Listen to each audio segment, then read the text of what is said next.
Bumagsak ang kadiliman kay Ionia, nang kumalat ang mga digmaang Nox-Ianlan sa buong lupain. Ang mga sagradong kagubatan ay nawasak, natutuyo ang batis ng kaluluwa, at mga sinaunang templo sa abo. Sa malayong buro, mga uod na nakaluhod sa wasak na bukid. Ang sirang espada ay damaykit ng malalim sa lupa. Sa harap mo, nagkalat ang mga katawan ng kanyang mga kapwa-alagad. Kinulayan ng dugo ang lupa na dating berde. Ginawa niya iyon, hindi siya. Si Yasua, sumiklab ang galit sa lambak, parang bagyo. Palagi akong naniniwala sa karangalan, sa kawastuhan. Maniwala ka sa mabuti, pero ngayon, may kasalanan at pagtataksil lamang sa harap mo. Nanginginig ang espada sa kamay niya. Sa sandaling ito, pumasok sa isip ko ang imahe ng kapatid ko. Ang batang matigas ang ulo na tumakbo sa iyo. Dati tumawa ng malakas kapag natalo sa mga laban sa pagsasanay. Pero patay na ang batang iyon. Namatay siya noong araw na pinatay niya ang kanyang amo. Pinunit ng mga hiyawan ang tahimik na hangin. Wala nang masabi, wala nang maipaliwanag. Mayroon lamang isang huling labanan. Isang taong sinusubukan mong itama. Isang taksil na tumatakas mula sa kanyang sariling mga kasalanan. Dalawang espada ang magkadikit, ang tunog ng bakal na kulog. Ngunit gaano man kalaka, hindi kayang labanan ni John ang hangin na kinokontrol ni Yasuo. Isang suntok lang ay sinalo na ako ng bagyo. Ang kamatayan ay dumarating ng mas mabilis kaysa sa isang hininga. Ngunit hindi kamatayan ang katapusan. Binuksan ni John ang kanyang mga mata, wala na siya sa Ionia. Sa harap mo ay isang anino na nakatayo doon. Mataas na malaking distortion na may napakalaking ngiti at pulang dugong espada. Isang halimaw na hindi pa nakita ni John. Pero matagal na itong nasa isip ko. Natalo ka ng 7. Umaalingaw-ngaw ang tawa sa dilim. Hinigpitan ni John ang kamay. Ngunit sa pagkakataong ito ay hindi ko na hinawakan ang aking espada. Siya mismo ang may hawak ng espada ng halimaw. At magbawas ka, hindi ka binitawan ng dilim. Iminulat ni John ang kanyang mga mata, nakatayo siya sa gitna ng madilim na kagubatan. Kung saan ang mga anino ng puno ay baluktot na parang masasamang kamay. Tumataas mula sa lupa, ang kumikislap na liwanag mula sa soulfire, umaaligid sa paligid, upang lumikha ng isang eksena na parehong pinagmumultuhan at makulimlim. Hinawakan ko ang kamay ko sa mukha ko, isang makinis na hilang mask na hindi maalis. Kinagat ni Zoom ang kanyang mga ngipin habang sinusubukang bunutin ito sa kanyang mukha.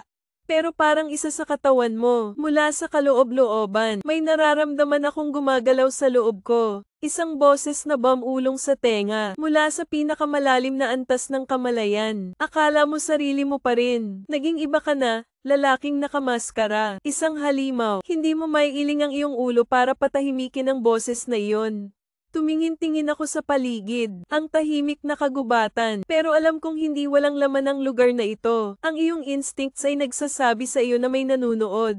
Ang mga anino na nagtatago sa gitna ng mga puno, ang mga pulang mata na nakatago sa malalim na ulap, mga nilalang na nangangaso ng mga kaluluwa, na parasitiko sa mga negatibong emosyon, upang mapangalagaan ang kanilang kapangyarihan. Hinawakan ng pulang espada sa kanyang kamay. Kahit na hindi ito armas na ginamit mo, pero kapag hawak mo, ramdam na ramdam ko ang pulso ng aking kaluluwa. Ito ay isang bagong ngunit mapanganib na kapangyarihan. Biglang lumabas ang isang itim na anino mula sa hamog. Isang entity na may baluktot na hugis, may mahabang kuko, at ang kanyang mukha ay kulubat sa kawalan ng pag-asa. Sumisigaw ito ng malakas na tenga. Papalapit ito kay John sa napakabilis na bilis. Sa isang segundo, itinaas ni John ang kanyang espada sa gilid. Hinahasa ang pulang tinted na espada sa pamamagitan ng katawan ng halimaw. Umalingaw-ngaw ang isang alulong, at ang mga arkan ay gumuho sa mga piraso ng kadiliman. Natunaw sa hangin, ngunit hindi pa natukoy. Isa pang boses ang nagmula sa likuran. Iyan ay mahusay.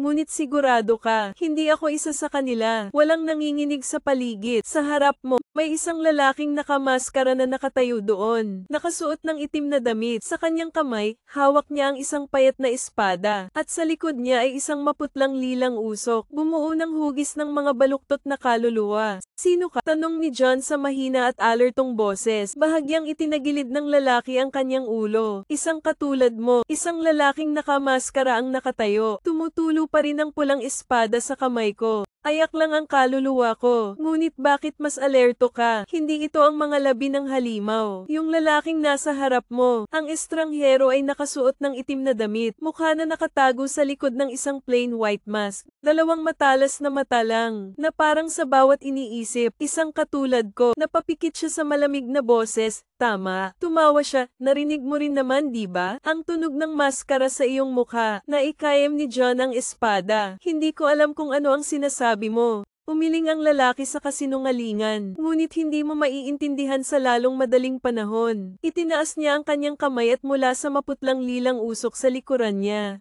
Isang dilim ng hangin ang tumataas, bumuo ng isang silweta. Anjetrang ay struggling sa kawalan ng pag-asa. Hindi ito sumisigaw o umaatake tulad ng ibang mga demonyo. Nanginginig lang na parang nilalamon mula sa loob. Dang nakasimango, hindi niya pinatay ang Asia. Nahuli niya ito, hindi ka katulad ko. Hininaan ni John ang boses. Hindi ka nang huhuli ng ayak para sirain sila. Kinokolekta mo ang 10 sa kanila para sa ilang layunin. Tumawa ng mahina ang estranghero. Hindi naman tayo magkaiba. Ang tunog ng kanyang pangalan ay bumulaga kay John. Kilala mo ako, syempre. Ang iyong pangalan ay umaalingaw sa mundo ng mga espiritu. Parang sumpa, isang namatay ngunit hindi nagpahinga, isang nagpapakilalang mangangaso ng demonyo, ngunit hindi namalayan iyon, siya mismo ay nilalamon ng dyablo. Dahan-daang kumislap ang mga mata sa mapanganib na sinag. Wala tayong panahon para makinig sa kalokohan. Tumawa siya ng malakas kaya diretso na tayo sa punto. Isang hakbang pasulong siya, umiikot na parang gusto kitang tulungan John. Tulungan mo ako, tamang dulang, nangangaso ka ng arakang, tama ba? Pero alam mo ba, may isang uri ng arakang, mas malakas kaysa sa mga nakaharap mo. Ang mga demonyo ay hindi lamang kumakain ng negatibong emosyon, ngunit kontrolin din at manipulahin ang mga ito. Mga nilalang na maaaring magwasak ng kaluluwa, nang hindi ito hinahawakan. Natahimik si John, nagpatuloy ang estranghero. Sa tingin mo, pinagtawanan ka ng demonyo noong namatay ka. Normal na page lang Asia Sao. Ang kanyang mga salita ay nagpalamig kay John. Tumatakbo kasama ang gulugod. Ano ang alam mo tungkol dito? Bumaba ang boses ni Juan. Alam ko ang pangalan niya. Nakangiting ikinulong ni John ang kanyang kamao. Sa lahat ng oras,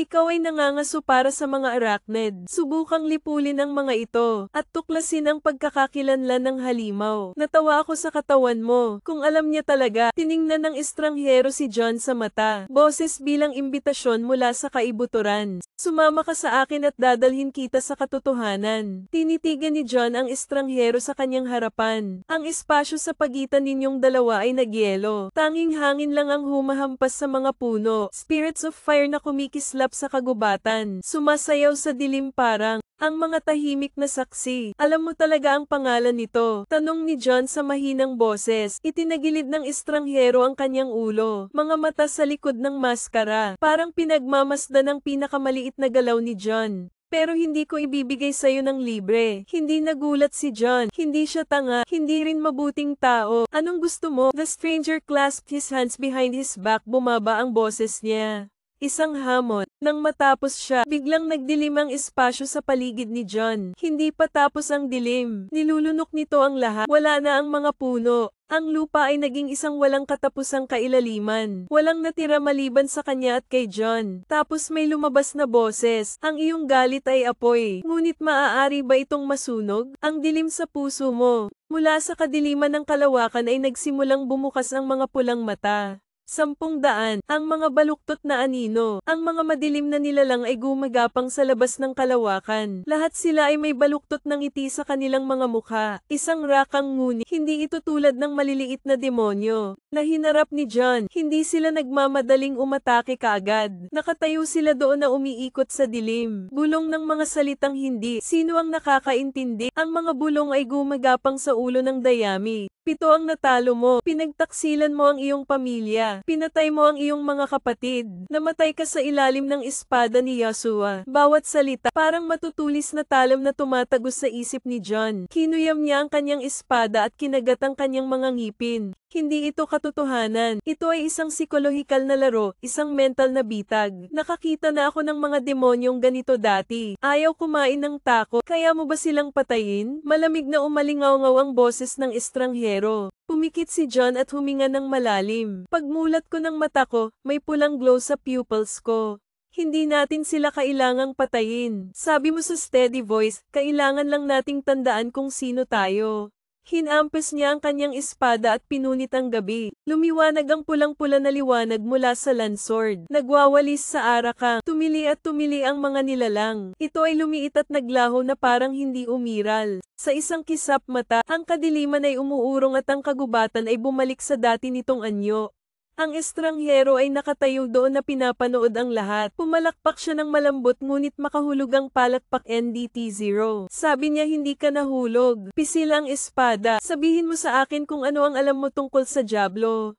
Natahimik sandali ang estranghero at saka siya tumawa. Ang pangalan nito ay Puro Hangin. Parang ang gabi mismo ang nagpipigil ng hininga. Napatingin ng diretso si John sa lalaking nakamaskara. Ang mga mata ay kasing talas ng espada sa leeg. Sabihin mo, marahan na tumawa ang estranghero. Kumikislap ang mga mata sa tuwa. Dahan-dahan niyang itinaas ang kamay. Yung puting maskara sa mukha ko. Dahan-daang tinapak ito ng 3 beses. Bulong niya sa pangalan niya at tumigil siya. Hindi dahil sa ayaw niyang magsalita, kundi dahil hindi niya kaya. The moment na malapit nang lumabas ang pangalan sa labi niya, gumuho ang espasyo, ang kagubatan na parang dinudurog ng di nakikitang puwersa. Sumipol ang hangin, tulad ng sigaw ng libu-libong sinumpa ang kaluluwa. Dumidilim na ang langit, ang mga itim na alon na gamulong mula sa wala hanggang sa wala. Ang pulang espada sa kanyang kamay ay gumuhit ng isang maliwanag na linya. Handang saksakin ng isang estranghero sa dibdib. Kung maglalaro siya, ngunit sa sandaling iyon ay umatras siya. Ang kamay ay nagbibigay ng isang komplikadong tanda sa hangin. Bumaba ang boses niya at hindi na siya nagmumukhang tanga. Narinig niya kami, hindi makapag-react si John. Pagkatapos ay isang higanting itim na kamay ang palm unit sa kalawakan. Bumaba mula sa itaas na parang death side. Nabasag ang cluster groundra. Ang buong kagubatan ay nalipol sa isang iglap. Si John ay lumipad pabalik. Ilagay ang espada sa lupa upang mapanatili ang iyong balanse. Pagtaas ko ng ulo ko nakikita ko ito. Isang entity na walang nakapirming hugis. Ang katawan nito ay gawa sa halos baluktot na itim na usok. Laging nagbabago, laging umiikot. Ang tanging mukha na umiiral ay isang pangit na maskara. May ngiti na puno ng pangungot siya. Hindi nito sinasabi, ngunit umalingaw-ngaw sa kanyang isipan ang kanyang pagtawa. Yan ang tawa. Narinig ang tawa ng mamatay ang buwan. Hinihigpitan ng kanyang dibdib ang kanyang tuyong lalamunan. Heto na, natawa ang Diablo sa pagkamatay mo. Hinigpitan ng estranghero na nakatayo sa tabi ni John ang kanyang kamay at mabilis na nagsalita.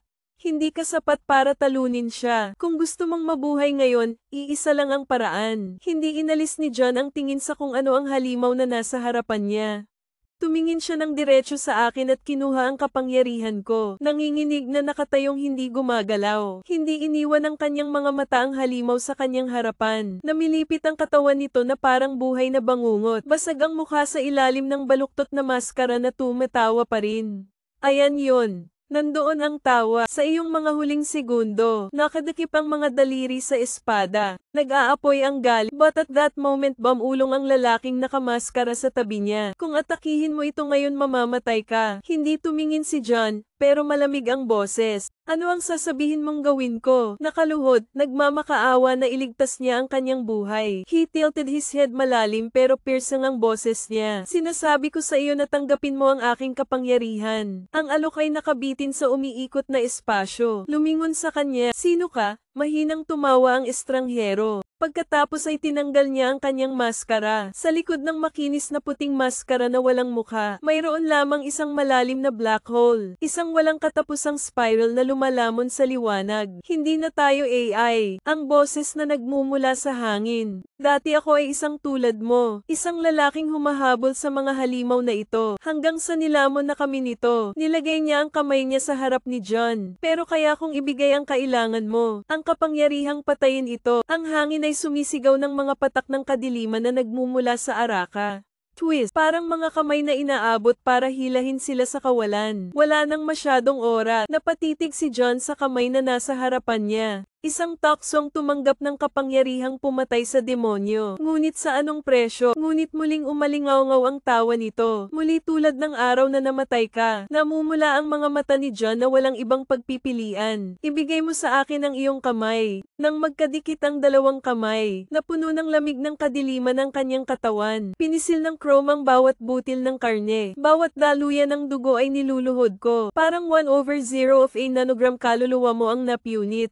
Tapos sa isip ko may boses na bamulong. Mula ngayon, hindi ka na mangangaso. Ikaw ay bahagi ng kadiliman. Patayin ang demonyong iyon at hanapin ako. Bumukas ang mga mata ni John. Nawala ang pulang ilaw. Isang malalim na itim na pupil na lang ang natitira. Sinasalamin ng isang bagyo na malapit ng tumama. Hinawakan niya ang espada at nawala. Nanginginig ang espasyo. Bawat hangin ay umiikot. Parang sumisigaw ang mundo. Si John ay sumugod sa kanyang katawan na bahagyang marumi. Ito ay tulad ng pagsira sa mga tanikala ng katotohanan. Ang pulang espada sa kanyang kamay ay lumipad sa paligid. Lumilikha ito ng spiral ng madilim na hangin. Diretso patungo sa halimaw. Ang tunog ng laslas na naghihiwalay sa langit. Gumuho ang lupa sa ilalim ng dalisay na presyon ng kadiliman. Mga alon sa bagyo. Ngunit hindi nagtatago ang halimaw. Nakatayo ito na parang naghihintay. Nang hawakan na ng talamang baluktot nitong maskara, may nangyari. Buong isang matigas na puwersa ng pagkakulong sa lugar. Nakaramdam ako ng invisible force na humawak sa katawan ko. Hindi ka maaaring ilipat ng 1 pulgada pasulong. Bawat sinulid ng kadiliman mula sa halimaw. Kinukuha nito ang espasyo sa paligid nito. Gawing buhay na kulungan ang lugar na ito. Akala mo kaya mo na akong patayin this time, sabi niya.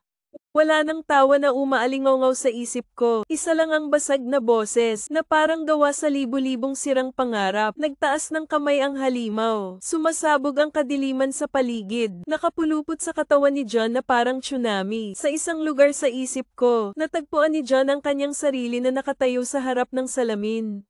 Ngunit hindi ikaw ang sumasalamin dito. Siya yon. Siya ang demonyong pumatay sa'yo.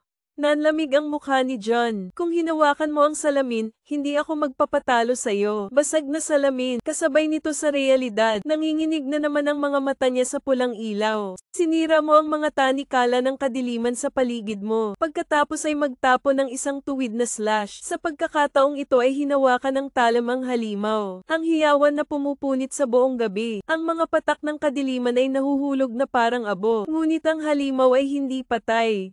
Tumawa lang ito, nagbago ka na. Ang kanyang mga mata sa aking kaluluwa. Ngayon ikaw ay katulad ko. Tapos wala na. Tanging kadiliman ang natitira sa paligid ng zone. At isang tanong ang pumasok sa isip ko. Tayo pa ba ang sarili natin? Napakatahimik ng espasyo na nakakatakot. Tapos na ang bagyo. Ngunit, lumulutang pa rin sa hangin ang abo ng dilim. Si John ay nakatayo sa gitna ng isang desyerto na larangan ng digmaan. Maliit ang pulang espada, bawat patak ng demonyong enerhiya sa lupa. Napatingin ako sa kamay ko, hindi dahil sa takot, hindi dahil sa pagod. Wala na kasi akong nararamdaman. Ang galit ngayon lang ang galit, double cut na pakiramdam. Ang katotohanan ay sumiklab lahat, parang tsunami na tinangay ang lahat. Pero ngayon kapag naayos na ang lahat, isang walang katapusang kawalan na lang ang natitira. Anong ginawa ko? Bulong niya, pero walang sumasagot. Wala nang demonyo sa harapan ko. Isang itim na maskara lamang ang nahulog sa lupa. Ang maskara ng Asia Kang, ang mga nilalang. Parasitize sa mga takot at negatibong emosyon ng mga tao. Sa tuwing nasa Ira ang Asia Kang, magiging maskara ang tunay niyang pangalan. Parang bakas ng durog na kaluluwa. Yumuko ang uod at pinulot ito. Sa sandaling hinawakan mo ang maskara, napuno ng kakaibang agos ng mga alaala ang aking isipan. Lahat sila tsinela, pinagtaksilan nila ako, kailangan nilang magbayad. Ayaw naming mamatay. Huwag mo akong iwan. Huwag mo akong iwan. Ang imahe ng isang madugong batang mandirigma, nakatayo sa gitna ng mga patay. Yung mga kasama niya dati, kanyang mga kamag-anak. Tinitigan ko siya ng may galit na mga mata. At pagkatapos ay iniwan siya. Sumabog ang puot sa kanyang puso. Nilunok siya nito. Gawin siyang halimaw na kamamatay lang ni John. Isang nawawalang kaluluwa. Hindi kay John ang boses na iyon. Bumalik ako sa tabi mo. May nakatayong lalaking nakamaskara. Siya ang umabot kay John. Sa nakaraang kabanata, naramdaman mo na ba? Tanong niya sa boses na kasing lambot ng hangin. Ang linya sa pagitan ng mga tao at mga halimaw ay napakanipis. Tiningnan ni John ang maskara sa kanyang kamay. Ang totoo ay tama siya. Isang hakbang lang ang nawala. Konting po, isang maling desisyon. Kaya ang isang tao ay maaaring maging isang demonyo. Tulad ng mandirigma, tulad ng kanyang sarili, o kahit na tulad ni John mismo. Naramdaman kong nanginginig ang maskara sa mukha ko. Parang tumatawa din siya. Ang maskara sa nanginginig na mga kamay. Umaalingaw sa aking isipan ang mga bulong. Tulad ng daan-daang boses na pinagsama-sama. Isang butas na sakit sa ulo. Kinailangan ni John na ikuyom ang kanyang kamao. Subukan mong kumalma. Ang lalaking nakamaskara sa tapat mo ay nakatayo doon na hindi gumagalaw. Sa ilalim ng madilim na buwan, wala siyang pinagkaiba sa multo. Punit-punit na dami, mga marka ng espada sa dilim, at isang walang ekspresyong puting maskara. Nagsisimula ka ng umintindi, hindi ba? Muling umalingaw-ngaw ang boses niya. Hindi tumugon si John sa pakiramdam na iyon. Patuloy ang Kia, yung feeling na nakapulot ka ng Asia mask, kapag ang mga kakaibang alaala ay bumabaha sa iyong ulo. Kapag naging bahagi ka nila, hindi tayo katulad nila. May totoong boses si John. Umakyat ng hakbang ang lalaki. Sa sandaling iyon, nararamdaman ito ni John. Isang matalim na agos ng nakamamatay na gas ang nagmula sa kanya. Hindi mo na siya kailangang tingnan, eskrimador siya. Isang taong nasa larangan ng digmaan. Isang lalaking pumatay ng maraming tao. Ikaw pa rin ba ang sarili mo, John? Napahinto ang tanong na iyon ni John. Ikaw pa rin ba ang iyong sarili, John, noong unang panahon? Isang kapatid, isang mandirigma na nagtatanggol sa kanyang sariling bayan. Namatay siya sa ilalim ng espada ni Yasua. Ano ang natitira ngayon? Isang hunter arcan, isang isinumpang nilalang. Isang multo ng iyong sarili, tumahimik ka. Ayaw nang isipin ni June. Nagmamadali ka. Dumiretso ang pulang espada sa lalaking nakamaskara. Sa espada ni John ay tumigil. Yung nakasuot ng maskara hawak ang suntok gamit ang mga kamay. Hindi mga kamay. Kailan niya hinugot ang kanyang espada? Ngunit napakabilis nito kaya hindi ito nakita ni John. Ang dulo ng kanyang espada ay isang buhok na malayo kay John. Masyadong mabagal, mahinahong sabi niya. Inilabas ni John ang kanyang espada at naghagis ng 3 sunod-sunod na laslas. Sa pagkakataong ito ay iniwasan niya silang lahat ngunit hindi siya nag-counterattack. Nakatayo lang siya habang nakatingin kay John. Parang may hinihintay. Isang nakakagulat na galitang sumiklab kay John. Buong lakas niyang nilaslas ang pinakamalakas na espada. Sa pagkakataong ito ay hindi na siya nakatakas. Nagtaas siya ng kamay. Hayaang maputol ang talam ni John sa kanyang maskara, Jack. Naputol ang maskara sa kalahati at nang mahulog ito. Bakas ang mukha niya. Ang maskara ay nabasag sa mga piraso na nahuhulog sa lupa. Bahagyang ipinikit ni John ang kanyang mga mata. Hindi siya estranghero. Ang lalaking nasa harap ni John, parang lumabas sa bangungo, maputlang bala, na parang hindi na ito pag-aari ng mundo ng mga tao. Sinasalamin ng kanyang pulang-pula na mga mata ang malamig na buwan. Isang mahabang peklat na dumadaloy mula sa noo hanggang sa pisngi. Parang hiwa ng nakaraan na hindi naghihilom. Ngunit ano ang nagpatigil kay John? Hindi yung mga marka sa mukha niya. Ito ay pamilyar. Sino ka? Nakangiti ng mahina. Nakalimutan mo na ako, Saozom. Yung boses na yon, parang alaala. Inilibing sa abo ng panahon. Isang boses na dating matigas pero ngayon ay nagdadala ng kadiliman at kalungkutan. Isang boses na kilala ni John. Parang espada sa isip. Ang imahe ng taong iyon ay bumalik sa dati. Isang parallel sword. Mahabang sesyon ng pagsasanay sa ilalim ng paglubog ng araw. Isang pangakong hindi natupad. Naikayam ni John ang espada sa kamay ni Soryu. Hindi makapaniwala si John sa kanyang mga mata. Hindi pwedeng Soryu ang lalaking nasa harap mo. Matalik na kaibigan. Nakipaglaban siya kay John sa hindi mabilang na mga laban. Na laging may dalang malambing na ngiti. Kahit na puno ng dugo ang kanyang espada. Patay na si Soryu. Matagal nang namatay. Ang taong nasa harap mo ngayon, ang mukha ni Soryu, hindi lang mukha niya, si Soryu. Naaalala mo pa ang pangalan ko. Buti na lang lumakas ang boses niya. Ngunit hindi na ito kasing init ng dati. Ito ay pinaliit ng dilim. Dahil ang isang bagay ay hindi na tao. Ngunit dahan-daang itinaas ni John Soryu ang kanyang espada. Hindi ako sigurado na naaalala mo ang lahat. Nararamdaman ni John ang gas. Agad akong nagmuni-muni. Itinaas ang espada para harangan ang laslas mula kay Soryuken. Shock force mula sa VA touch. Nabasag ang lupa sa ilalim nila. Itinulak ni John ang Soryu ngunit hindi siya kumikibo. Ang kanyang mapupulang mata ay hindi nagdadala ng puot.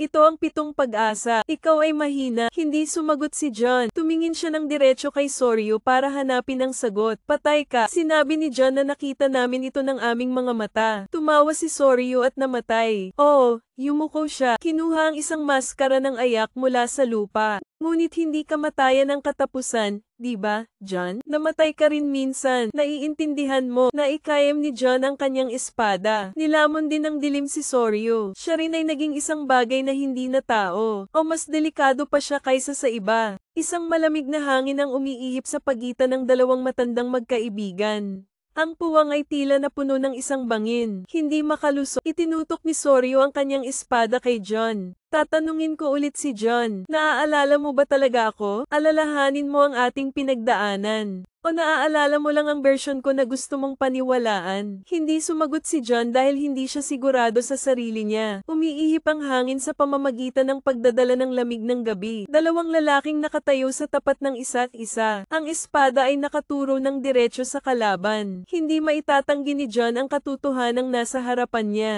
Buhay pa si Soryu, ngunit hindi na siya ang dating tao. Anong gusto mo? Nagsalita si John sa mahinang boses. Soryu ngiti, pero napakaraming unpredictable sa ngiti na iyon. Gusto kong maalala mo, alalahanin mo ang totoong nangyari. Sa sandaling iyon ay dumating ang sakit, parang di nakikitang espada na tumusok sa isip. Bakas ang mga alaala na hindi na sigurado si John ay totoo. O lumilitaw ang virtual na imahe ng Soryu. Hindi yung taong nasa harap mo ngayon. Ito ang Soryu ng nakaraan. 2 taong magkasamang nakatayo sa ilalim ng puno ng cherry. Noong payapa pa ang mundo. John, balang araw aalis tayo sa lugar na ito. Tayo ang magiging pinakamalakas na eskrimador. Isang pamilyar na boses. Isang pangakong hindi maaalala ni John na nakalimutan. Ngunit ang susunod na larawan ay ang dugo ay apoy. Ito ay isang sigaw sa kawalan ng pag-asa. Ay ang kanyang sariling espada na tinusok sa Soryu. Ay zumang dilat na mga mata. Imposible naman. Huminga siya ng malalim at nakakuyom ang kamay niya sa espada niya. Nasaksihan ko ng sarili kong mga mata ang pagkamatay ni Soryu. Ikaw mismo ang pumatay kay Soryu. Ano ang taong nasa harap mo? Nakatingin lang sa kanya si Soryu, kasing talas ng kutsilyo ang mapupulang mata. Naalala mo ba si Ra? Pinatay kita. Bulong ni John sa kanyang boses na hindi makapaniwala. Hindi ang sarili ko. Umiling si Soryu. Hindi mo ako pinatay, John. Pinagtaksilan mo ako. Sa sandaling iyon ay wala akong ibang narinig. Isang nakabaon na katotohanan ay binaligtad lamang. Pero totoo ba talaga? O ito ba ay isang psikolohikal na laro lamang? Naramdaman ni John na bumibigat ang kanyang hininga. Ang mga alaala na akala ko ay nakabaon na. Biglang tumaa. Parang halimaw nakakalabas lang sa mga tanikala nito. Nakita ko ang sarili kong pinapatay si Soryu. Ngunit si Soryu ay nakatayo sa kanyang harapan na may pulang mata.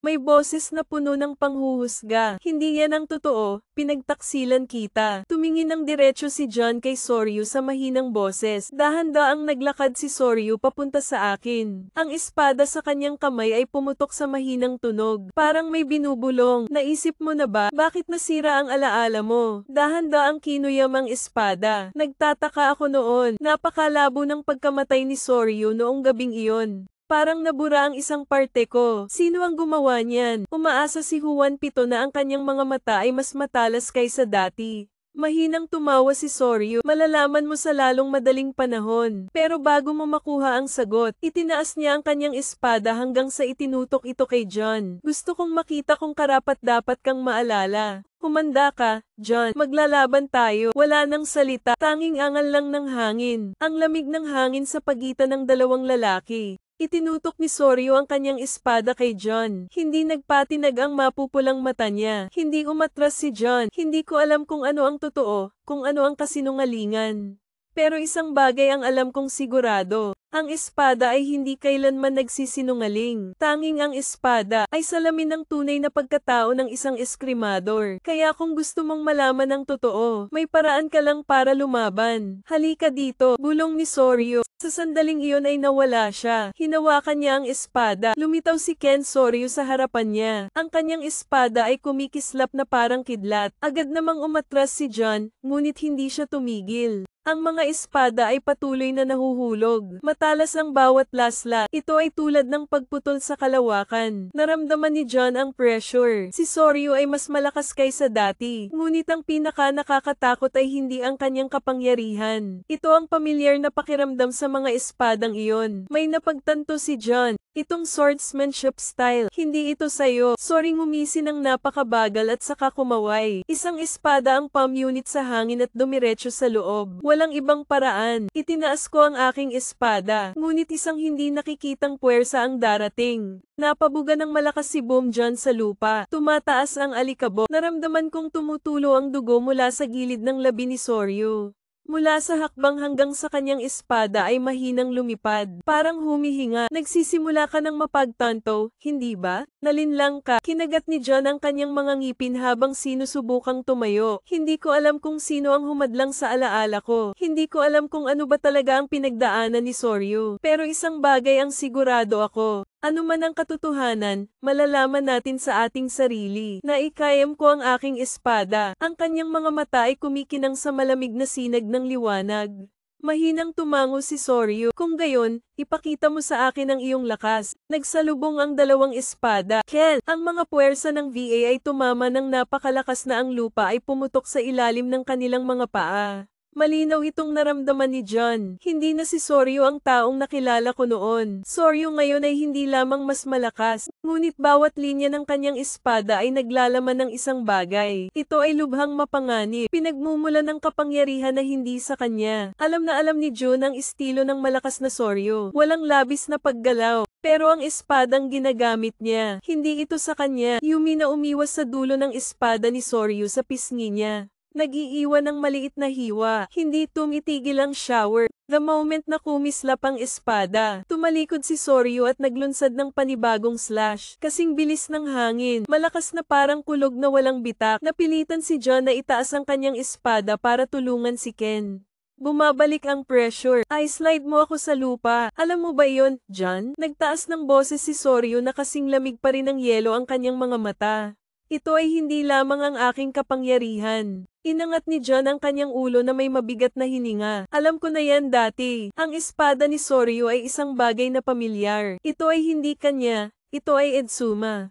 Imposible naman. Bulong ni John na patay na si Edsuma. Ang teknik niya ang pumatay sa kanya. Ang tanging taong nagmana ng estilong ito ay si Yasuo. Kaya bakit ginagamit ito ni Soryu? Si Ken na may espadang pumupunit sa hangin ay sumugod upang bumalik sa realidad. Nagmamadali ka, ngunit hindi mo ito maiiwasan ng lubusan. Isang malalim na hiwa sa iyong balikat. Ang pagbuhos ng dugo ay kinulayan ng pula ang kamiseta. Hindi tumitigil si Soryu. Dahan-dahan siyang naglakad patungo kay John. Umaalingaw pa rin ang espada sa malalambot nitong daing. Parang kaluluwang bumubulong. Oras na, John. O harapin mo ang katotohanan. Itataas niya ang kanyang espada o mamamatay ka sa aking mga kamay. Hindi kailanman naramdaman ni John ang pressure na ito. Sakit ng sugat sa balikat. Paalalahanan mo ako, ito ay hindi isang normal na tugma. Hindi lang mas malakas si Soryu. Dinadala niya, bagay na hindi sa kanya. Ang kanyang espada ay nagsasalita. Hindi mahalaga ang katotohanan, John. Dahan-daang bulong ni Soryu. Ang malalakas lang ang may karapatang magdesisyon. Dumating siya ng kasing bilis ng hangin. Ang espada ay nahulog na parang kulog. Uod kagat ngipin paikutin ng mga tao maiwasan ang suntok. Ngunit sa sandaling umiwas ka, ang espada ni Soryu ay nagbago ng direksyon sa kalagitnaan ng hangin. Walang paraan ang espadang ito, Ken. Mabilis na itinaas ni John ang kanyang espada. Ngunit ang presyon ay napakalakas na ikaw ay itinulak pabalik. Mahigpit na nakasaksak ang mga pin sa lupa na nag-iiwan ng mahabang guhit. Hindi ito espada ni Soryu. Ito ang espada ni Edsuma. Ngunit hindi iyon ang pinaka nakakatakot na bagay. Ang espada ni Soryu, hindi lang LD Sume style. Bulong nito, nararamdaman ko, may kung ano sa loob ng espadang iyon. Isang kaluluwa 01, isang bagay na mas masahol pa. Isang nilalang na sumisira sa kaluluwa ng Soryu. Sino ang nasa loob mo, Soryu? Huwan pitong naikayam ng kamay ng pag-asa ang espada. Mahinang tumawa si Soryu, pero sa mata niya, may kumislap na luha. Dahan-dahan lang, John. Ang katotohanan ito ay sa akin. Kung gusto mo, itinaas niya ang kanyang espada ang pulang liwanag na sumasalamin sa kanyang mga mata. Halika at kunin ito. Ang katotohanan ito ay sa akin. Umalingaw-ngaw na parang kulog ang mga salita ni Soryu. Hindi natinag si John. Pinunasan niya ang dugo sa balikat habang nakapikit. Kung sa tingin mo natatakot ako, itinaas niya ang kanyang espada, steel na kumikinang sa dilim. Nakalimutan mo na kung sino ako, Soryu. Haha, tumawa ng mahina si Soryu. Pero may kakaiba sa mga mata niya. Hindi ito ang Soryu na alam ni John noon. May ibang tumatawa sa kanya. Walang babala, walang signal. Kaya nawala si Ryo. Isang airflow ang sumasabog ngayon. Nag-iwan ng landas ang kinatatayuan niya. Agad namang nag-react si John. Binalingan niya si Ken. Dalawang Vasword na dumadampi sa harap mo. Ang puwersa ng pagkabigla ay lumilikha ng isang marahas na puyo ng tubig. Kinagat ni John ang kanyang mga ngipin, ngunit nararamdaman ito ng mga kamay. Ang lakas sa atakeng ito. Hindi mo ako matatalo, John. Hindi natin mapapanalo ang nabubuhay sa loob natin. Ano ang nasa loob niya? Biglang napagtanto ni John ang isang lata ng Ra. Isang demonyo na kumakain ng mga kaluluwang gusot. Hindi lang ito ang pumalit sa Soryu, ngunit nakawin din ang mga alaala ng LD Suma. Kaya ito ang katotohanang iniingatan niya. Sumimangot, matalas ang mga mata. Kung ang isang Asia page ay sumikop sa Soryu, isa lang ang paraan para mailigtas siya. Kailangan niyang tawagin ang tunay niyang pangalan. Soryu Zoom umuungal. Ang espada ay nagliyab ng pulang-pula na hangin. Naaalala mo ba ang iyong sariling pangalan? Napahinto sandali si Soryu. Isang maikling sandali, pero sapat na para makita ni John na nandoon pa rin siya. Nakakulong sa sariling katawan, Soryu. Naaalala mo ba ang iyong sariling pangalan? Sa pagkakataong iyon ay kumikislap ang mga mata ni Soryu. Panandalian lang, pero nakita ito ni Jong. Ang tensyon sa isip niya. Part of Soryu ay nahihirapan pa rin, pero hindi madaling bitawan ang nasa kanya. Mahinang tumawa si Soryu, ngunit ang kanyang boses ay hindi na sa kanya. Kalokohan lang ang pangalan. Ang tanging bagay na umiiral ay kapangyarihan. Tumingin ka sa akin, John. Itinaas niya ang kanyang espada. Dahan-daang tinatakpan ng itim na gas ang talam ng bakal. The spooky shapes na panandalian. Sa masamang fog village, ito ang aking bagong katotohanan. Negatibong pressure boom, nanginginig ang lupa, at isang agos ng madilim na hangin ang dumaan sa larangan ng digmaan. Nagtiis si John, pero malinaw kong nararamdaman na may nagbago. Hindi na si Soryu. Namatay ka rin minsan. Naiintindihan mo na ikayam ni John ang kanyang espada. Nilamon din ng dilim si Soryu. Siya rin ay naging isang bagay na hindi na tao. O mas delikado pa siya kaysa sa iba. Isang malamig na hangin ang umiihip sa pagitan ng dalawang matandang magkaibigan.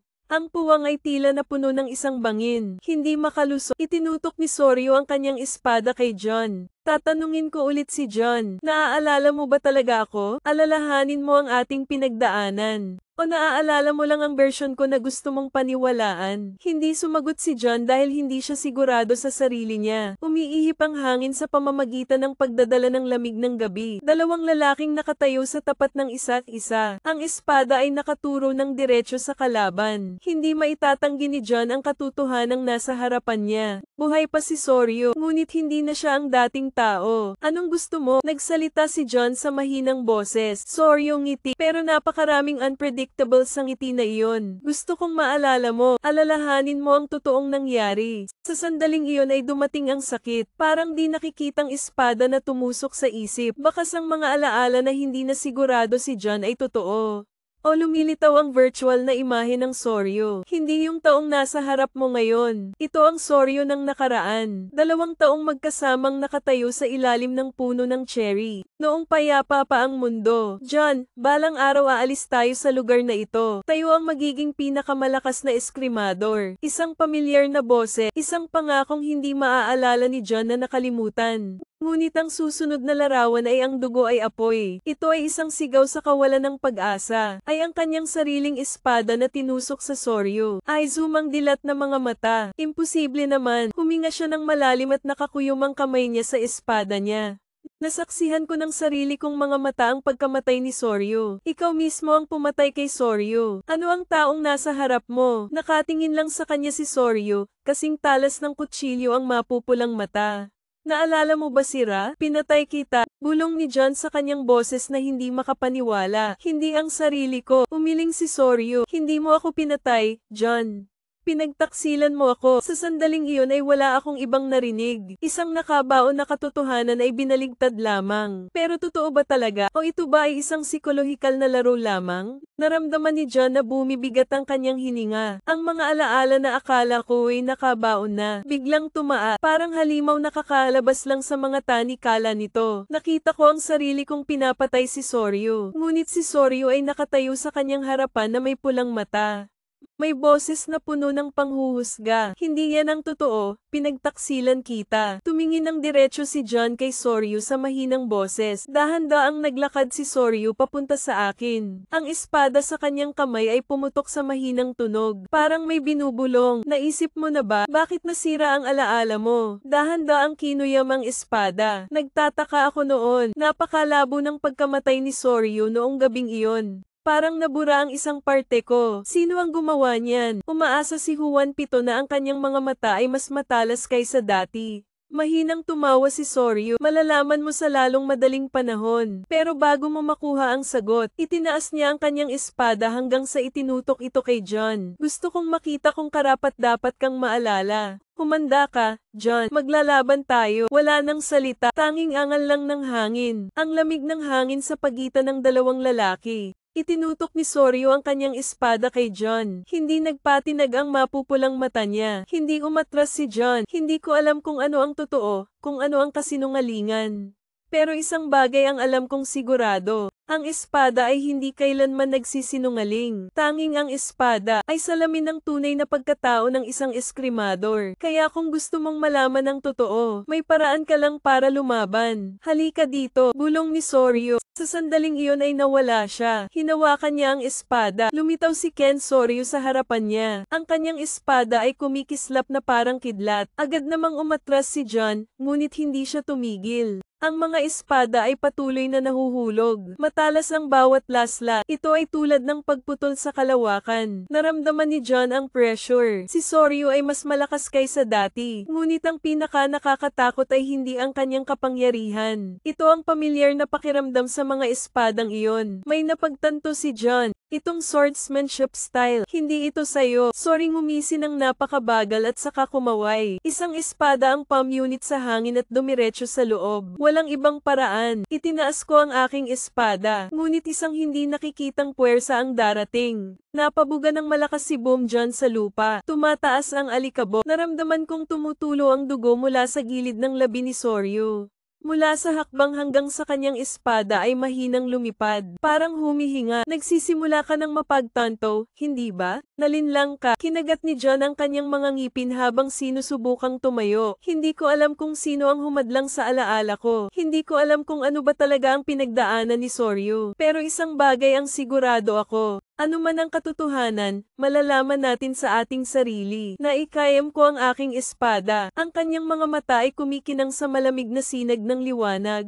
Mahinang tumango si Soryu. Kung gayon, ipakita mo sa akin ang iyong lakas. Nagsalubong ang dalawang espada. Ken, ang mga puwersa ng VA ay tumama ng napakalakas na ang lupa ay pumutok sa ilalim ng kanilang mga paa. Malinaw itong naramdaman ni John. Hindi na si Soryu ang taong nakilala ko noon. Soryu ngayon ay hindi lamang mas malakas, ngunit bawat linya ng kanyang espada ay naglalaman ng isang bagay. Ito ay lubhang mapanganib. Pinagmumula ng kapangyarihan na hindi sa kanya. Alam na alam ni John ang estilo ng malakas na Soryu. Walang labis na paggalaw. Pero ang espadang ginagamit niya, hindi ito sa kanya. Yumi na umiwas sa dulo ng espada ni Soryu sa pisngi niya. Nag-iiwan ng maliit na hiwa. Hindi tumitigil ang shower. The moment na kumislap ang espada, tumalikod si Soryu at naglunsad ng panibagong slash. Kasing bilis ng hangin, malakas na parang kulog na walang bitak. Napilitan si John na itaas ang kanyang espada para tulungan si Ken.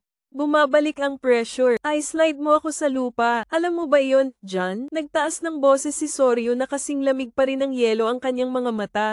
Ito ay hindi lamang ang aking kapangyarihan. Inangat ni John ang kanyang ulo na may mabigat na hininga. Alam ko na yan dati. Ang espada ni Soryu ay isang bagay na pamilyar. Ito ay hindi kanya, ito ay Edzuma.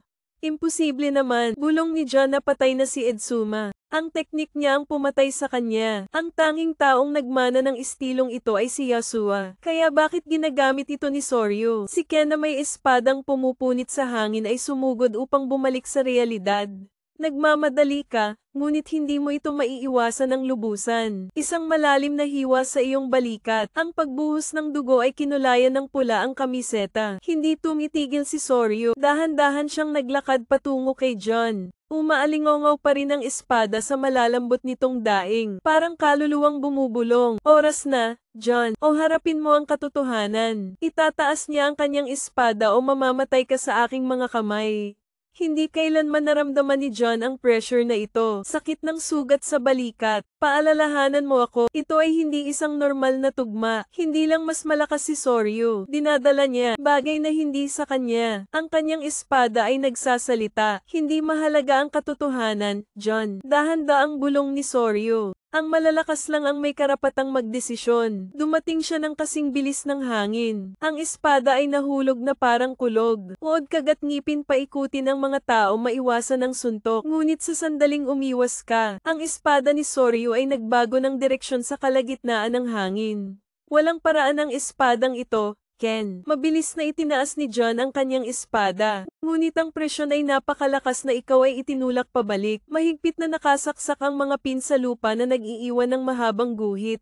Hindi ito espada ni Soryu. Ito ang espada ni Edozuma. Ngunit hindi iyon ang pinaka-nakakatakot na bagay. Ang espada ni Soryu, hindi lang LD Sume style. Bulong nito, nararamdaman ko, may kung ano sa loob ng espadang iyon. Isang kaluluwa 01, isang bagay na mas masahol pa. Isang nilalang na sumisira sa kaluluwa ng Soryu. Sino ang nasa loob mo, Soryu? Huwan pitong naikayam ng kamay ng pag-asa ang espada. Mahinang tumawa si Soryu, pero sa mata niya, may kumislap na luha. Dahan-dahan lang, John. Ang katotohanan ito ay sa akin. Kung gusto mo, itinaas niya ang kanyang espada ang pulang liwanag na sumasalamin sa kanyang mga mata. Halika at kunin ito. Ang katotohanan ito ay sa akin. Umalingaw-ngaw na parang kulog ang mga salita ni Soryu. Hindi natinag si John. Pinunasan niya ang dugo sa balikat habang nakapikit. Kung sa tingin mo natatakot ako, itinaas niya ang kanyang espada. Steel na kumikinang sa dilim. Nakalimutan mo na kung sino ako, Soryu. Haha, tumawa ng mahina si Soryu. Pero may kakaiba sa mga mata niya. Hindi ito ang Soryu na alam ni John noon. May ibang tumatawa sa kanya. Walang babala, walang signal. Kaya nawala si Ryo. Isang airflow ang sumasabog ngayon. Nag-iwan ng landas ang kinatatayuan niya. Agad namang nag-react si John. Binalingan niya si Ken. Dalawang Vasword na dumadampi sa harap mo. Ang puwersa ng pagkabigla ay lumilikha ng isang marahas na puyo ng tubig. Kinagat ni John ang kanyang mga ngipin, ngunit nararamdaman ito ng mga kamay. Ang lakas sa atakeng ito. Hindi mo ako matatalo, John. Hindi natin mapapanalo ang nabubuhay sa loob natin. Ano ang nasa loob niya? Biglang napagtanto ni John ang isang lata ng Ra. Isang demonyo na kumakain ng mga kaluluwang gusot. Hindi lang ito ang pumalit sa Soryu, ngunit nakawin din ang mga alaala ng LD Suma. Kaya ito ang katotohanang iniingatan niya. Sumimangot, matalas ang mga mata. Kung ang isang Asia page ay sumikop sa Soryu, isa lang ang paraan para mailigtas siya. Kailangan niyang tawagin ang tunay niyang pangalan. Soryu Zoom umuungal. Ang espada ay nagliyab ng pulang-pula na hangin. Naaalala mo ba ang iyong sariling pangalan? Napahinto sandali si Soryu. Isang maikling sandali, pero sapat na para makita ni John na nandoon pa rin siya.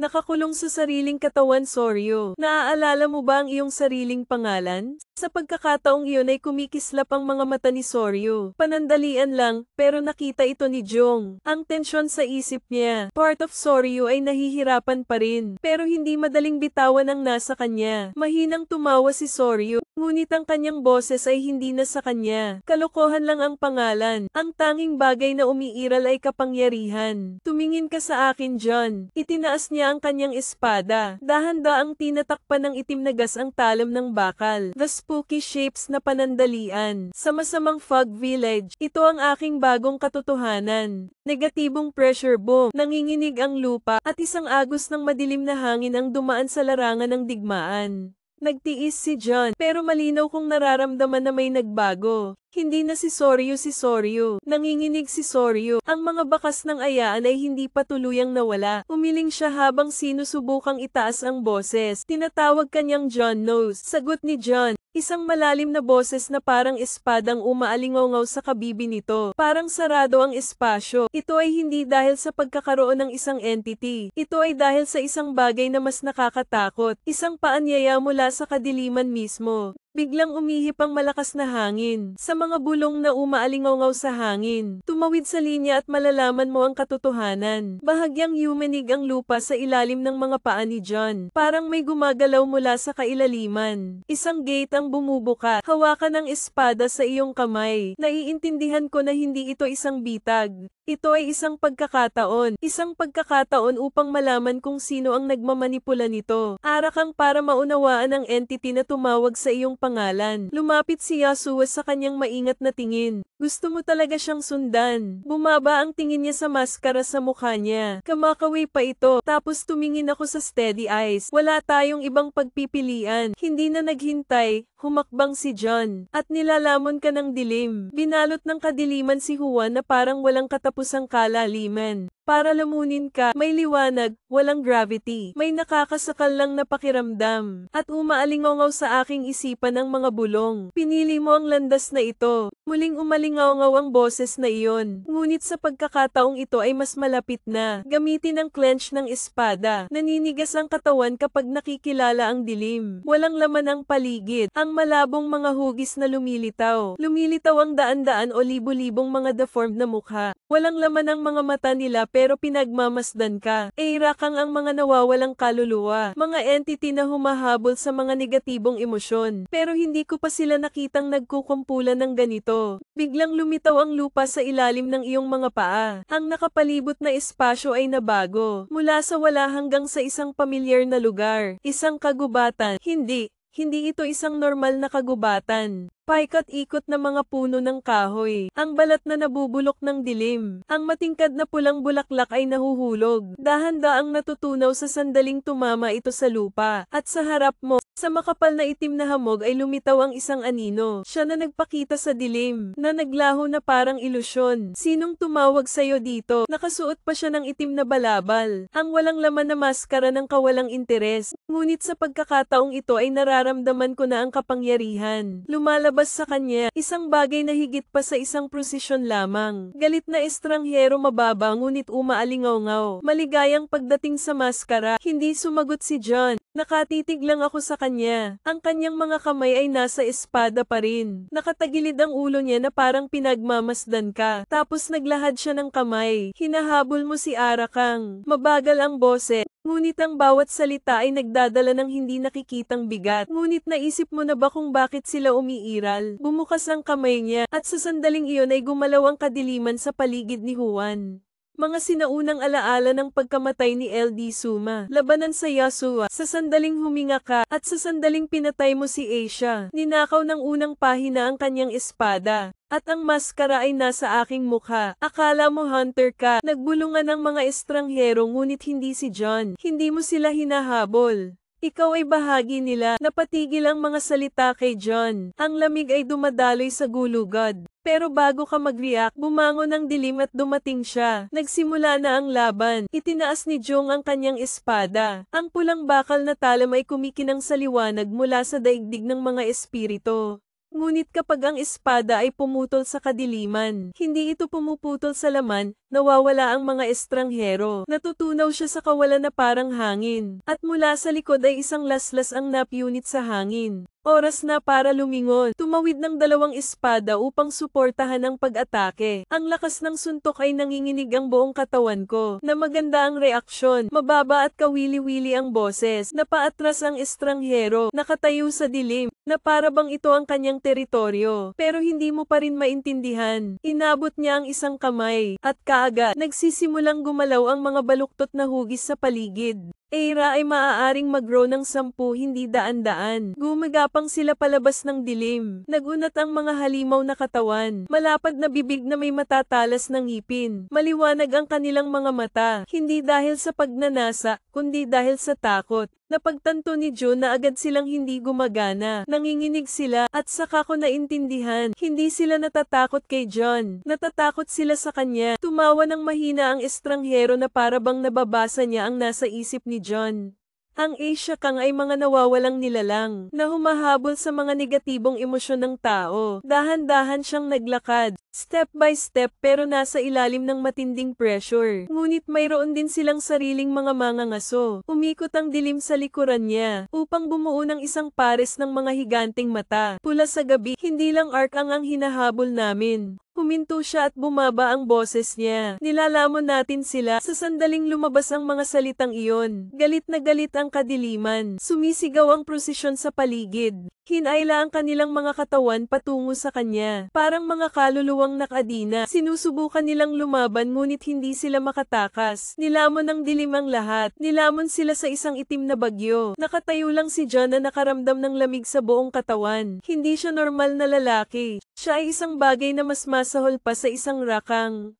Nagtaas ng kamay ang estranghero, at bahagyang nabasag ang maskara niya. Tumingin siya ng diretso kay John. Gusto mo bang malaman kung bakit ka pa nabubuhay? Tumibok ang puso ni John. Alam niya ang hinahanap ni John. At ngayon ay nag-alok na siya. Sa isang nakakuyom na pagkuyom ng espada, ang kanyang mga mata ay hindi umalis sa estranghero. Nakatayo siya doon na nababalot ng dilim. Nilamon siya ng mga labi ng Asia. Paikat-ikot pa rin na parang mga kaluluwang nakulong. Ano ang alam mo tungkol sa akin? Tanong ni John sa mahina ngunit alertong boses. The stranger tilts his head na parang hinuhusgahan ka. Natawa siya na patay ka na. Ang mga salita parang espada sa isip ni John. Ikaw ay Yasuo nagpatuloy sa kanyang boses. Walang emosyon. Dapat na wala ka tulad ng iba. Bakit nandito ka pa? Bakit nakadikit sa iyo ang maskarang iyon? Nakataas ang kamay niya. Itinuro ang Arai mask sa aluminum face. Akala mo hinahabol mo sila. Lalong lumakas ang boses niya sa pamamagitan ni John. Nagiging isa ka sa kanila. Huminto si John. Nagsisinungaling siya, diba? Ngunit sa kaibuturan, alam ni John na hindi siya nagkakamali. Simula nang magising, hindi ako iniwan ng maskara. Kahit saglit, sa tuwing kukuha ako ng lata ng Ra, may nararamdaman na naman ako. Gumagapang ito sa loob ko. Bahagi ng kadiliman bahagi nila. Ang estranghero ay gumagawa ng isang hakbang. Nanginginig ang dilim sa ilalim ng kanyang mga paa. Pero matutulungan kita, sabi niya. Umaalingaw-ngaw ang alok sa kadiliman ng kalawakan. Hindi sumagot si Jong, tinitigan lang siya. Matutulungan kitang kontrolin ang kadiliman sa loob mo. Nagpatuloy ang estranghero. Makakatulong sa iyo. Intindihin ang hindi mo namamalayan. Ang kanyang mga mata ay mas malamig kaysa dati.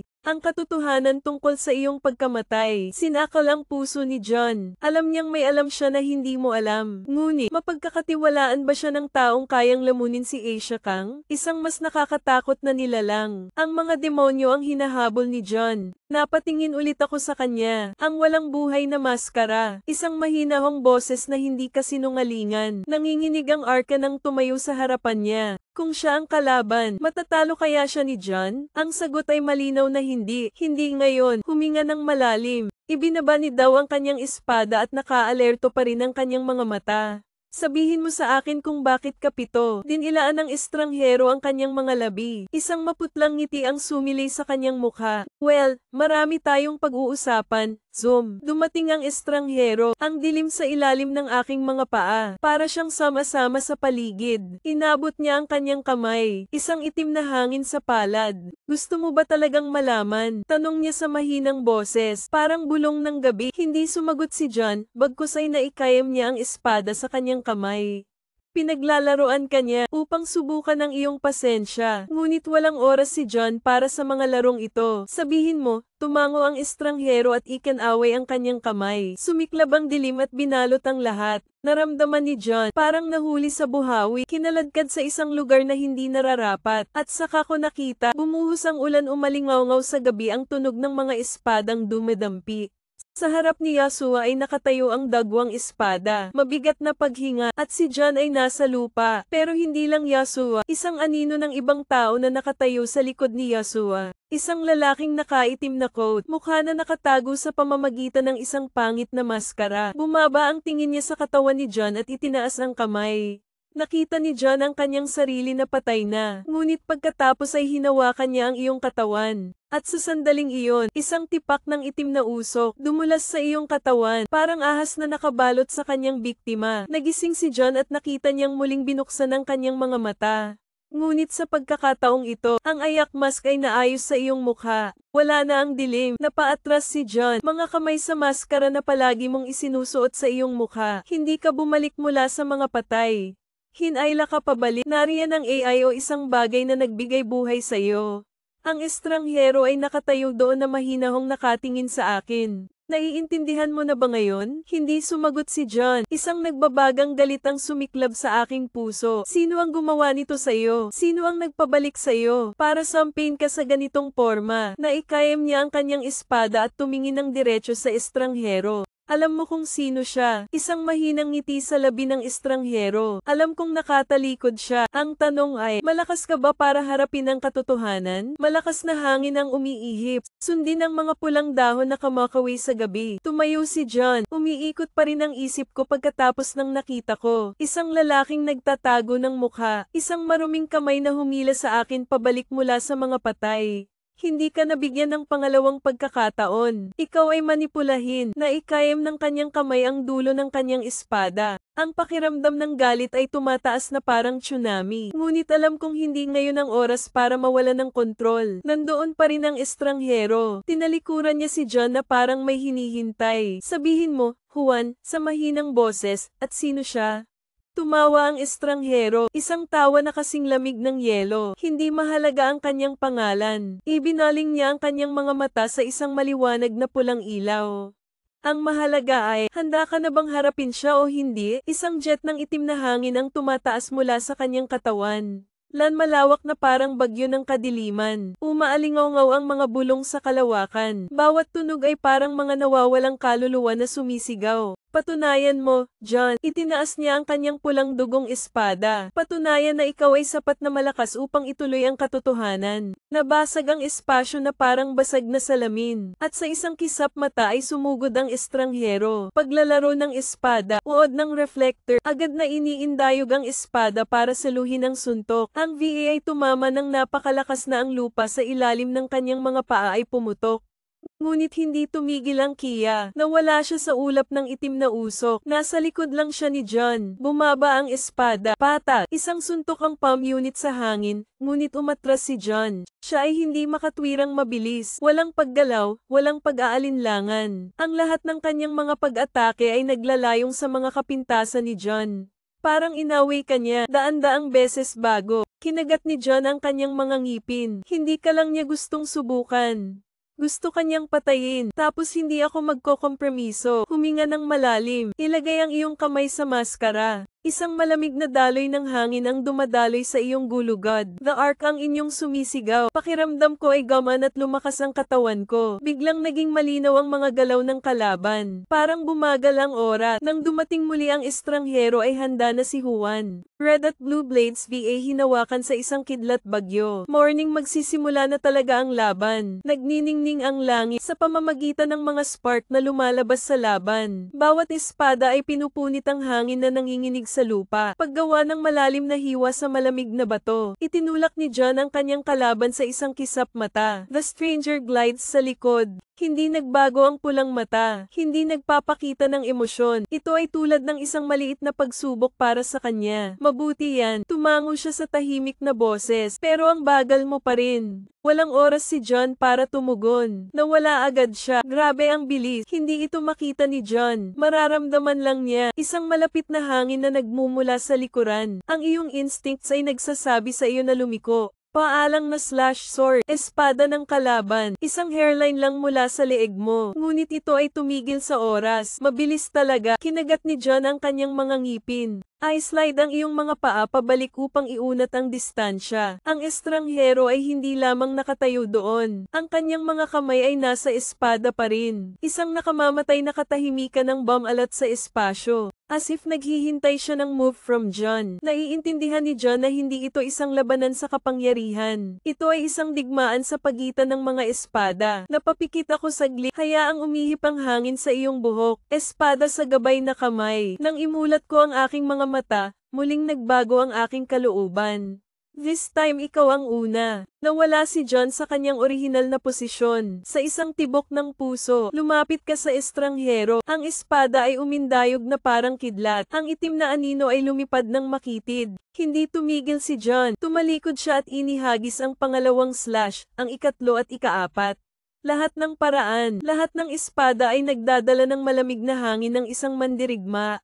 Wala nang pag-aalinlangan. Mahinang sumimangot ang estranghero, kaya pa niyang umiwa. Pero this time hindi na siya kasing galing ng dati. Nakita ko ito at napangiti ako. Walang babala. Inilagay ko ang lahat ng aking lakas sa isang huling suntok. Ang espada ay pumuputol sa kalawakan. Sinasabayan ng marahas na aypoypo. Mga estranghero na nakasuot ng espada. Ngunit ang pagpindot na ito ay hindi tulad ng huling pagkakataon. Isang malaking pressure ang bumuhos sa kanyang mga kamay. Pilitin siyang umatras ng ilang hakbang. Sa unang pagkakataon sa isang laban, nawalan siya ng balanse. Sinamantala ni John ang pagkakataon. Nagmamadali ka. Itinutok ng espada ang tanging puwang na inihayag ng kalaban. Ngunit ikaw ay nakulong. Lumakas ang boses ng estranghero. Bago palang sumabog ang isang jet ng itim na gas mula sa kanya.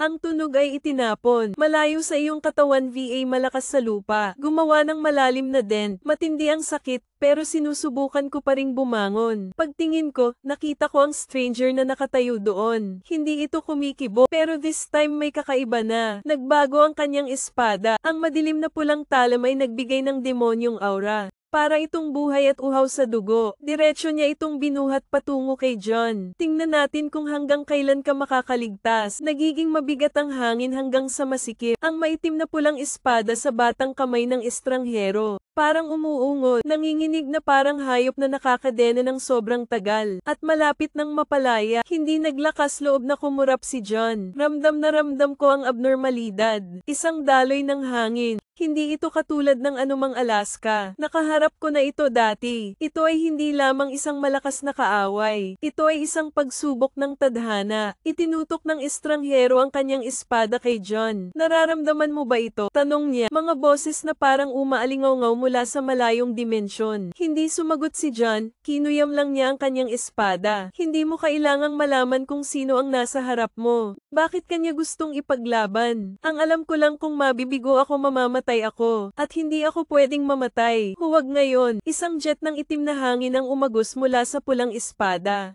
Nakahagis kay John na parang malakas na hangin. Hinampas ko ang espada ko para tumigil. Ngunit sa sandaling dumampi ang iyong espada, isang kakaibang puwersa ang agad na kumukuha sa kanyang kapangyarihan. May sumusubok na lamunin ka. Natamba ang boses ni John. Gamulong-gulong ka sa hangin, bago lumapag sa isang tuhod. Mabigat na paghinga, ngunit hindi ka bibigyan ng mga estranghero ng oras upang makabawi. Nagpakita siya sa harap ni John. Ang talam ay umindayog pababa na parang kulog. Kinagat ni John ang kanyang mga ngipin. Lagyan ng kaunting puwersa ang iyong binti at tumalon pabalik. Makitid na iniiwasan. Ngunit sa sandaling mapunta ka, lumilitaw ang isang hindi nakikitang hiwa sa iyong kamiseta. May lumabas na malamig na pawis sa noo ko. Iniwasan na niya ang suntok ngunit inatake pa rin siya. Tumawa ang estranghero. Hindi mo pa rin maintindihan kung bakit. Ang espada ko, ito ay hindi lamang limitado sa pisikal na pag-atake. Itinaas niya ang kanyang espada at itinuro si John. Ang talam na ito ay hindi lamang pumuputol ng laman. Pinutol nito ang kaluluwa. Kinilig si John sa kaluluwa. Kung gayon, kahit na maaari mong iwasan, maaari kanyang saktan sa ibang paraan. Pagkatapos ay ibinulong ko ang aking mga mata ng mas matalas kaysa dati.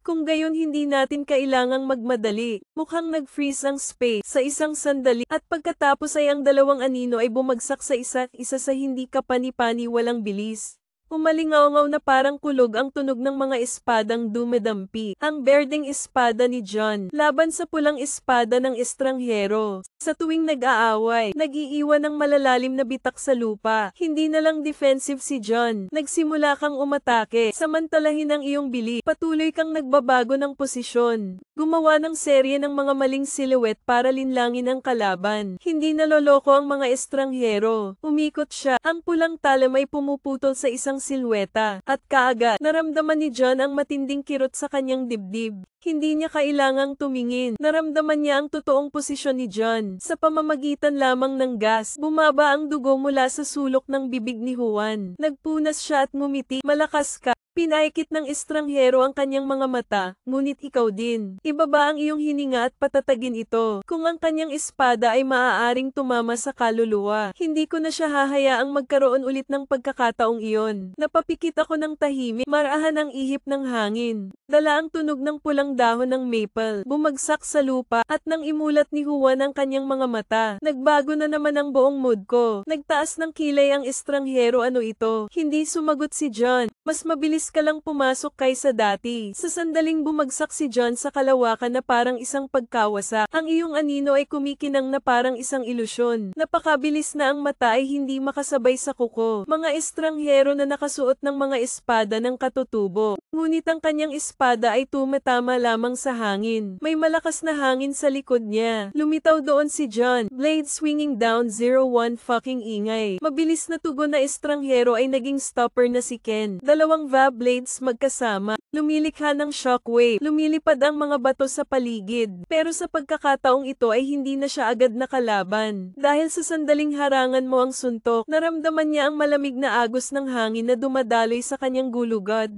Hindi lang tumagos sa katawan ng suntok ni John. Pinutol nito ang kanyang kaluluwa. Huminto ang estranghero, sakit sa dibdib, parang may binubunot sa katawan. Kinagat niya ang kanyang mga ngipin. Ngunit sa sandaling iyon ay nawala muli si John. Isa pang espada ang nakadikit mula sa kaliwa. Pagkatapos ay isa mula sa kanan at isa mula sa likod. Si John ay nasa lahat ng dako. Sinusubukan ng mga estranghero na abutin. Ngunit sa tuwing dumadampi ang espada ni John, pakiramdam niya ay inaalis ang kanyang kapangyarihan. Unti-unti, God damn it, nagngangalit siya, namumula ang mata sa galit.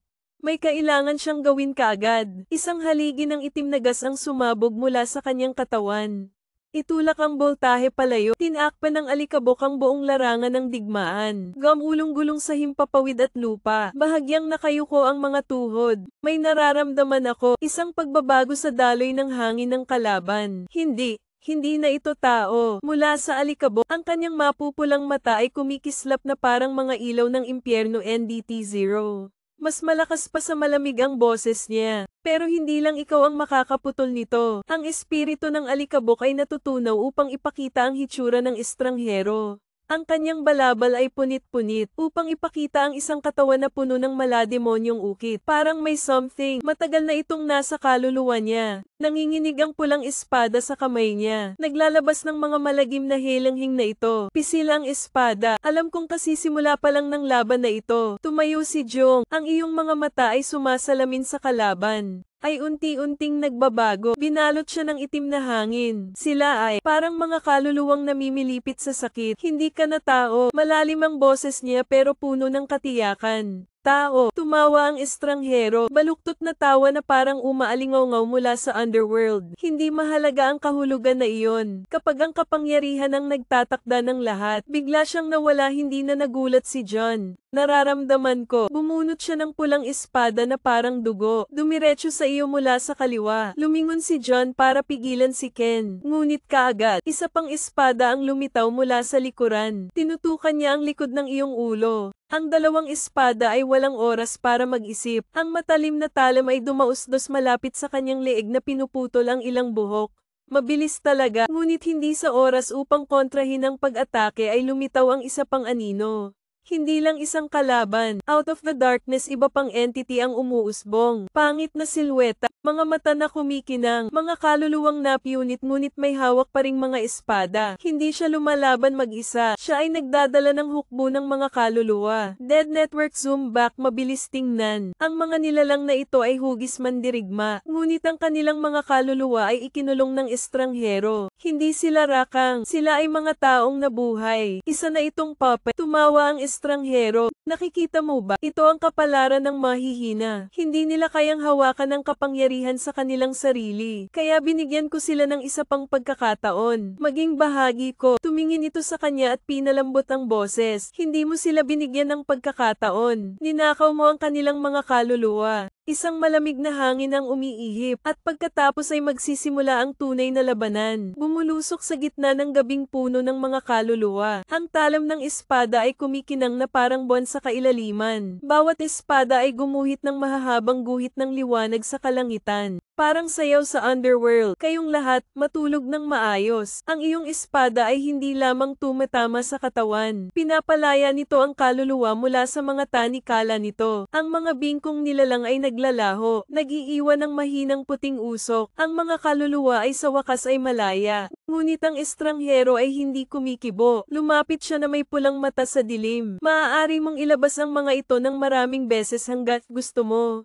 Pero hanggang sa napagtanto mo, hinampes niya ang kanyang espada na may marahas na pagsabog ng itim na hangin. Isa ka ring kaluluwa, siya ay nakakulong sa kanyang sarili. Aking takot, nilamon ng dilim si John, at sa gabi ay may nakakatakot na tawa. Binalot ng dilim si John, kasing lamig ng daan-daang di nakikitang mga kamay na nakakapit. Sinusubukang i-drag ka sa ibaba. Isa ka ring kaluluwa, nakulong sa sarili niyang takot. Umalingaw-ngaw pa rin sa aking isipan ang mga salita ng estranghero. May halong nakakakilabot na tawa, mula sa kalaliman ng gabi. Pamilyar ang tawa na iyon. Hindi ang kaaway sa harap mo, hindi sa anumang ayakang na nakaharap ko. Ang demonyo ang nilamon ka. Noong gabing namatay ka, ng demonyong suot mo sa mukha mo. Bahagyang nang inig ang maskara, na puno ng mabigat na pakiramdam nila ng katawan ni John. Umiikot ang isip ko na parang gumuguho ang realidad. Bumabalik ang mga dating alaala. May nakita akong picture ni Yasua, ang nayo na dati mong pinrotektahan. Mga araw ng pagsasanay sa espada. Yung mga panahong pilit mong pinipigilan ang kawalang ingat ng kapatid mo.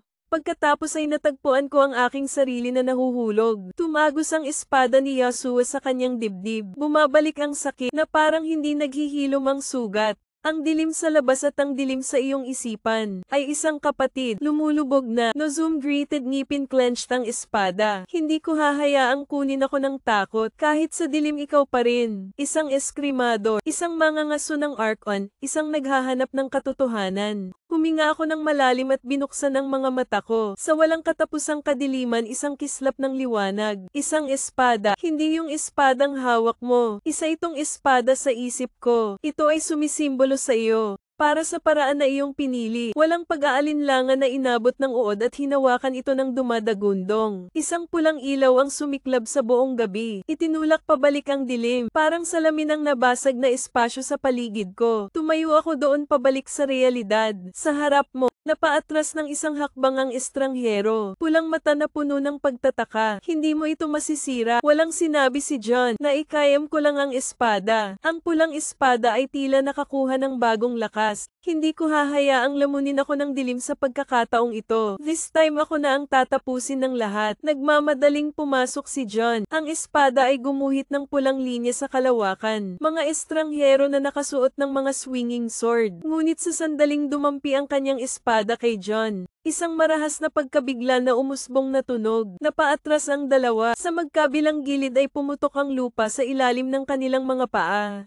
Nagsisigawan ang mga espiritong nakakadena. Hindi tayo maaaring makialam sa labanang ito. Ito ay hindi lamang isang paghaharap sa pagitan ng dalawang eskrimador. Ang labanan ang nagpasya sa sariling kapalaran ni John. The stranger gritted his teeth, kumislap ang mga mata niya sa kabaliwan.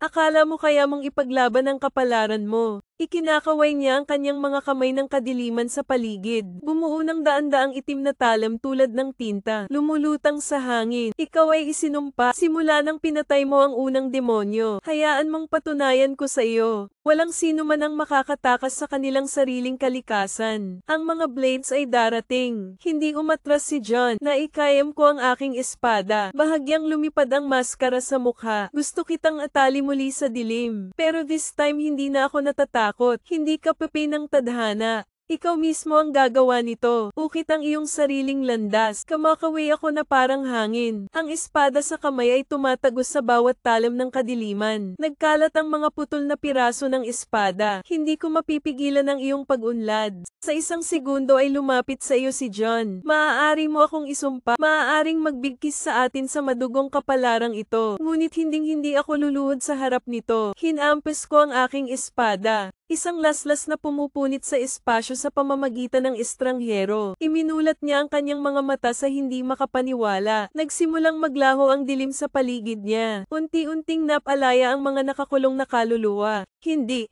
Imposible, may sinusubukan siyang sabihin, ngunit ang kanyang katawan ay napyunit sa dalawa sa pamamagitan ng isang nakamamatay na suntok ng espada.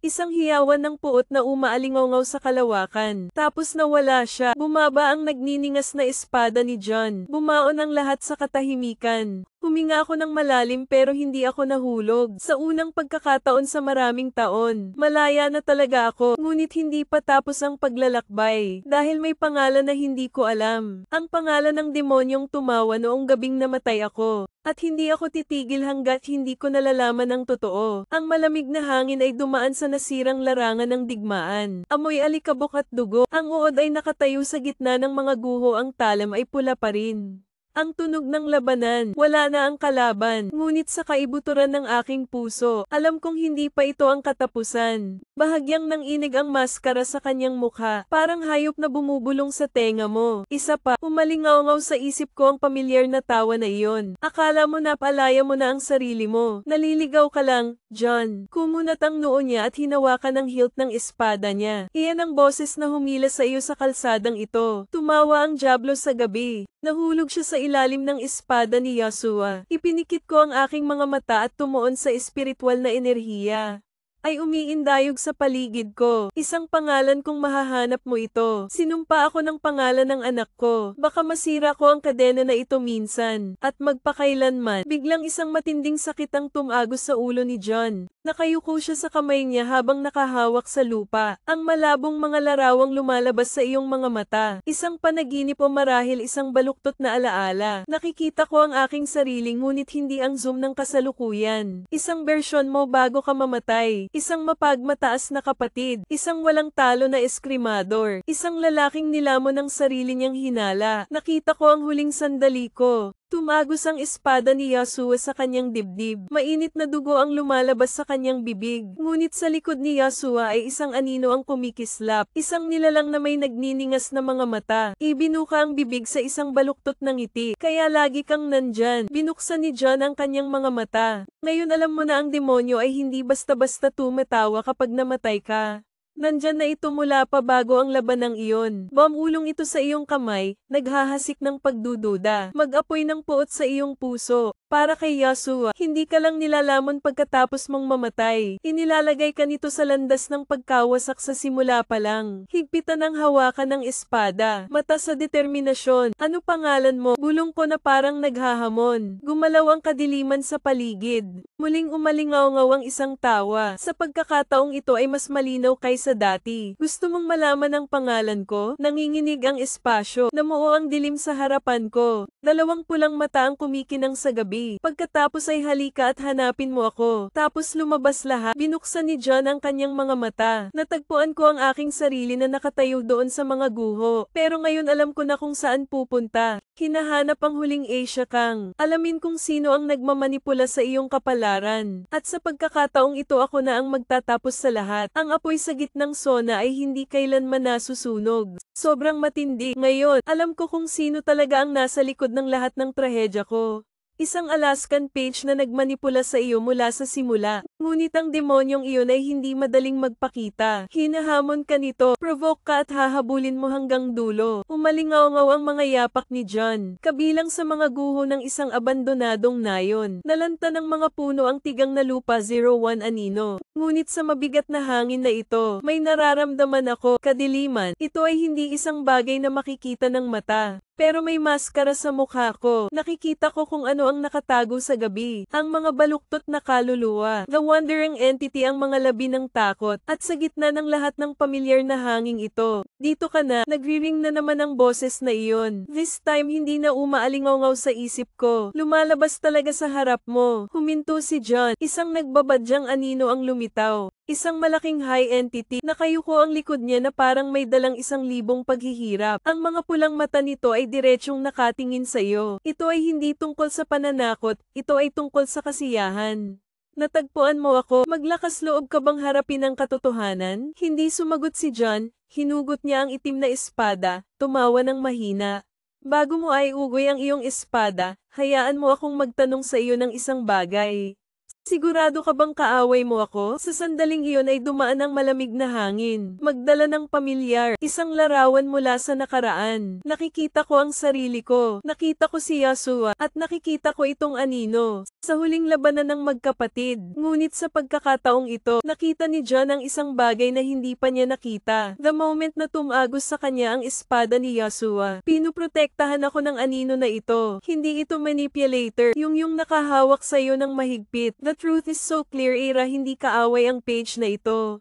Ito ay ang tanging bagay. Pinigilan ako nito sa pag-atake ng isa pang demonyo. Ganap na nilamon. Tumawa ang itim na anino, at kumupas ang mga mata nito. Ngayon naiintindihan mo na, ngunit may isang huling tanong. Gusto mo bang malaman na talagang nagpabeya sa iyo sa bangin? Bahagyang pag-aalinlangan ay tumango si John. Nagtaas ng kamay ang anino, nanginginig ang hangin sa paligid, tapos may lumabas na pangalan. Isang pangalang hindi inakala ni John na maririnig niya muli. Muli na namang dilat ang mga mata ko, nang nagtulak sa iyo sa kalsadang ito. Ikaw ang pinaka-pinagkatiwalaan ko. Gumuho ang espasyo kapag tumunog ang pangalang iyon. Natahimik si John. Hinawakan ng kamay ang hawakan ng espada. Parang nanginginig ang mundo sa paligid mo, na nagmamanipula sa iyo mula sa simula, na nagtanim ng pagdududa sa iyong isipan. Hindi isang anonymous na ayakang. Ito ay isang taong dati mong iginagalang.